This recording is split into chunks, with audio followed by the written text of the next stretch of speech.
Economist News Australia. My name is Dessana Wijeyekoon, and tomorrow the Reserve Bank of Australia Board will be having their monthly meeting to come up with a monetary policy statement and decide on the official level of cash rate for the month of October. Today we will be joined by Yvonne Truong from the Australia Institute Centre for Future Work, Financial Analysis for CommBank Pranav Devnani, and the Minister for Foreign Affairs Sophie Fraser to discuss their opinions on what they think the cash rate should be changed to. So Yvonne, we'll begin with you. Should employment play a big role in the RBA's decision? Theoretically, decreasing the cash rate should decrease the unemployment rate. This is because businesses would be encouraged to spend more money and thus expand their business and thus employ more people. However, given the statistics of the past few years, this direct effect is not always seen. There are many things that the cash rate affects, but I believe unemployment rate is a difficult one as there are so many external factors, such as social or environmental, but definitely employment rate should play a factor in the RBA's cash rate decision. So do you think our unemployment rate should increase or decrease? We tend to regard full employment as an unemployment rate of 5%, as this is said to be the lowest sustainable rate before shortages of labour lead to excessive wage increases. Our cash rate has been 1.5% for the past year or so, where the unemployment rate has ranged from 5.5 to 5.9%. So, there is still plenty of excess of unemployed, keeping a lid on wage growth.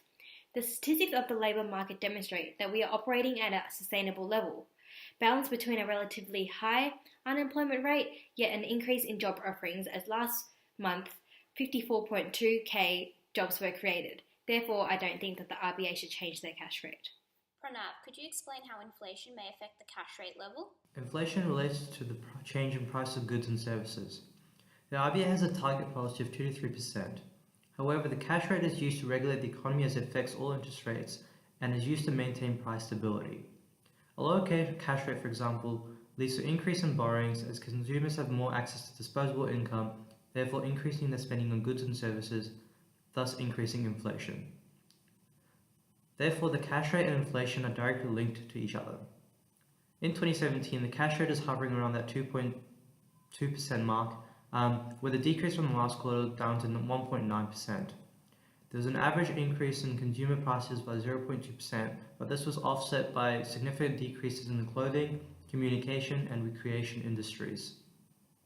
The current inflation rate isn't rapidly changing beyond the RBA's target policy of 2 to 3%, and therefore over at CommBank, we believe the RBA shouldn't change the current cash rate from 1.5%, and rather sit back and spectate how the economy will perform going into the fourth quarter. Thank you for that, Pranav.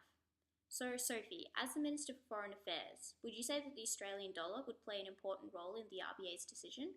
So, yes, that would be a factor currently for the RBA, but at the moment it's actually pretty stable. So currently the Australian dollar is 0.8 to US dollars.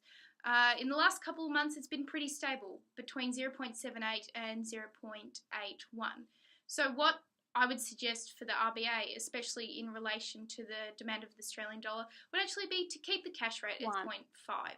The RBA neither needs to increase nor decrease the economy. They certainly don't need to stimulate this part. What about the international market? How does that impact the Australian cash rate? Well, it impacts it in many ways. I mean, one of the main factors we could look at is certainly Australian exports. So certainly with China and the USA, those are both two major countries to which Australia exports. I mean, at the moment, China's GDP growth, while it is at 6.9%, which is higher than previous months, it has only increased to 6.9% quite recently. And while currently America's GDP growth is about 3.0% in the second quarter, the previous quarter for America, the GDP growth was only about 1.2%. So while there is a slight growth in the international economies, I would say it's not stable enough to increase the cash rate. And perhaps again, I would recommend that the RBA keep their cash rate at 1.5%. To wait for a moment when the international economy, certainly our exports, are more stable. Thank you for that, Sophie. So it seems like all our experts are in agreement that the cash rate should remain at 1.5% for the month of October. But join us on next week's show where we will discuss the RBA's decision in more depth.